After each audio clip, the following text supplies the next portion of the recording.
It's a big global story tonight. United Nations Secretary General Antonio Guteres has pleaded for an immediate end to the deadly Israeli-Palestinian violence.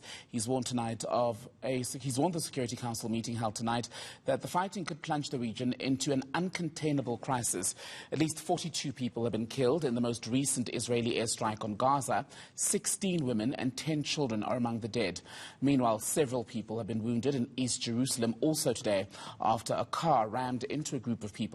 Let's go to our New York correspondent, William Denselow, who's been tracking that UN Security Council meeting. William, always good to speak to you. So let's start with that warning from the Secretary General of an uncontainable crisis.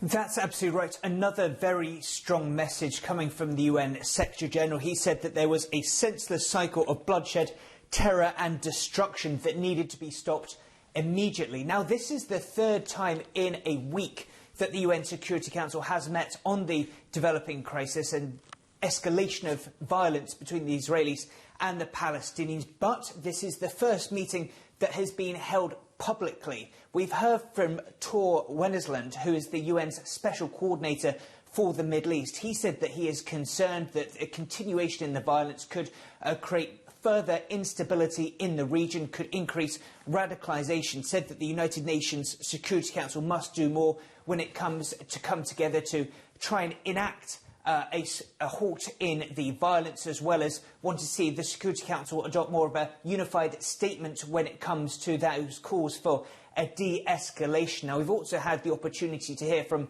both the Israeli and Palestinian representatives. Now, Israel's permanent ambassador to the United Nations, Gilad Erdan, said that the recent escalation in violence as far as Hamas was concerned, saying that they were using the violence as a way to secure more power away from the Palestinian Authority, urging the Security Council to really to ask them how would they respond if they were facing rockets coming from Gaza. The message from the Palestinian representative, Foreign Minister Riyad al-Maliki, has said that the Israelis aren't wearing boots, they're wearing military boots, and has called on the United Nations Security Council to take bolder action, saying that there are no words to describe the horrors that his people are facing. And it was interesting to see both the speakers for the Israelis and the Palestinians choosing to open their addresses to the United Nations Security Council with images of children in particular who've been killed in this week of fighting, William. That's absolutely right. The Israeli representative to the United Nations holding up a picture of a 16-year-old Arab teenager that they say was killed in rocket attacks coming from Gaza, saying that she had a bright future ahead. Also showing pictures from within the Al-Aqsa mosque, appearing to show stones being compiled within the holy site to be used against Israeli security forces. Israel's representative saying that that was why they went in and had to take action, and did so on that occasion peacefully. Now, the message from the Palestinian representative al-Maliki saying that they're really laying out a number of examples of children, families being killed, lives being upended by attacks from Israel into Gaza and the Palestinian territory. So a sharp contrast in messaging there. And while there has been a sharp contrast as far as the Israelis and Palestinians are concerned, there has been one glimpse of a unifying message from Security Council members, and that is that these council members are urging for an immediate end to the violence. But that's not likely to happen because both Hamas and the other groups in Palestine, as well as the Israeli government, still insist that they are on the ready to carry on this fighting until whatever end it reaches, essentially.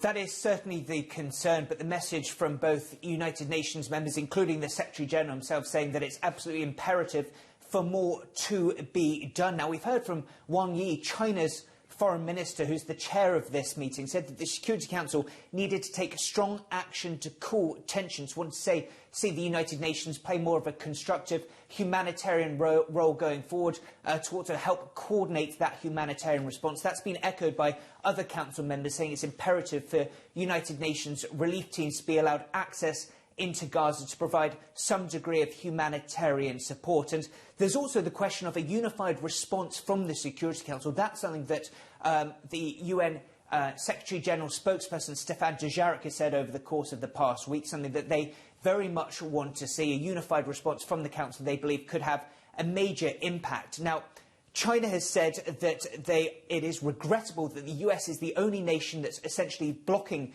those attempts from the Security Council to issue that unified statement. We've heard from the United States. Their message is that they're working behind the scenes, and they believe that is more valuable to do those mediation efforts behind closed doors rather than joining the Security Council with that unified statement. The message from Linda Thomas-Greenfield, the US permanent representative at the United Nations, is that the US is willing to work with all parties and is happy to play a prominent mediating role if all parties can come together. They talk about mediation, but the United Nations has had decades to resolve the issues that are actually at the core of the fighting between the Israelis and the Palestinians, issues of statehood, human rights, issues to do with holy sites and to whom they belong.